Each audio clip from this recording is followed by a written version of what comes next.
हर हर महादेव, शिव शंभू, शिव शंभू, शिव शंभू। श्री शिवाय नमस्तुभ्यं।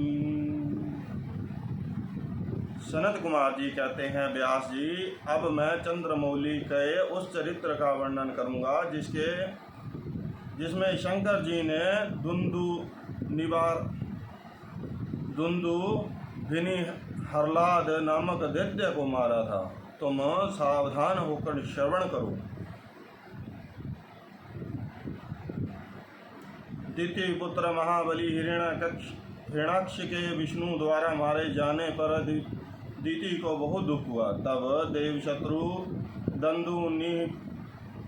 दंदुभिनी हरलाद ने उसको आश्वासन देकर यह निश्चय किया कि देवताओं के बल ब्राह्मण नष्ट हो जाएंगे तो यज्ञ नहीं होंगे। यज्ञ न होने पर देवता आहार न पाने से निर्बल हो जाएंगे। तब मैं उन पर सहज विजय पा लूँगा। यूँ विचार कर ब्राह्मणों को मारने लगा। ब्राह्मणों का प्रधान स्वामी वाराणसी है, यह सोचकर वह काशी पहुँचा और वन में बनचर बनकर समिधा लेते हुए जल में जलचर बनकर स्नान करते हुए रात में व्याघ्र बनकर सोते हुए ब्राह्मणों को खाने लगा।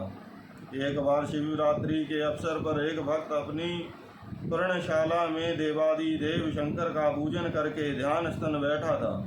भला विवानी दैत्यराज दुंदुभिनी हरलाद ने व्याघ्र का रूप धारण करके उसे खा जाने का विचार किया, परंतु वह भक्त दृढ़चित्त से शिव दर्शन की लालसा लेकर ध्यान में तल्लीन हो रहा था। इसके लिए उसको पहले से ही मंत्र रूपी अस्त्र का निव्यास कर लिया था। इस कारण वह दैत्य उस पर आक्रमण करने में समर्थ न हो सका। इधर सर्वव्यापी भगवान शंभू को उस दुष्ट रूप वाले दैत्य के अभिप्राय का पता लग गया।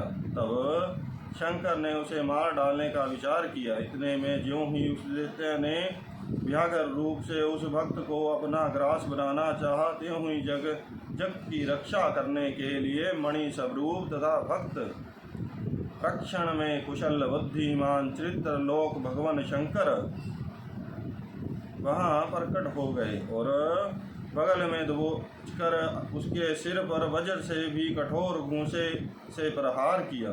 उस मुष्टि प्रहार से तथा कांग में दबे होने से वह व्याघ्र अत्यंत व्यथित हो गया और अपनी दहाड़ से पृथ्वी तथा आकाश को कपाते हुए मृत्यु का ग्रास बन गया। उस भयंकर शब्द को सुनकर तपस्वियों का हृदय कांप उठा। वे रात में ही उस शब्द का अनुसरण करते हुए उस स्थान पर आ पहुँचे। वहाँ परमेश्वर शिव को बगल में उस पापी को दबोचे हुए देख सब लोग उनके चरणों में पड़ गए और जय जयकार करते हुए उनकी स्तुति करने लगे। तदंतर महेश्वर ने कहा, जो मनुष्य यहाँ आकर श्रद्धापूर्वक मेरे स्वरूप का दर्शन करेगा, निसंदेह मैं उसके सारे उपद्रव्यों को नष्ट कर दूंगा।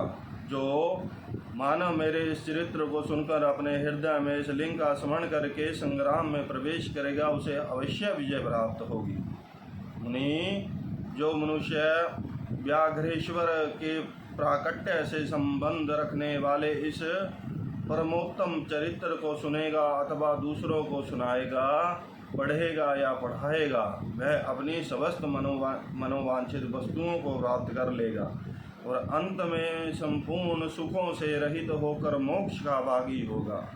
शिवलीला संबंधी अमृतमय अक्षरों से परिपूर्ण यह अनुपम आख्यान स्वर्ग, यश और आयु का देने वाला तथा पुत्र पौत्रों की वृद्धि करने वाला होगा। बोल शंकर भगवान की जय। हर हर महादेव, शिव शंभू। श्री शिवाय नमस्तुभ्यं।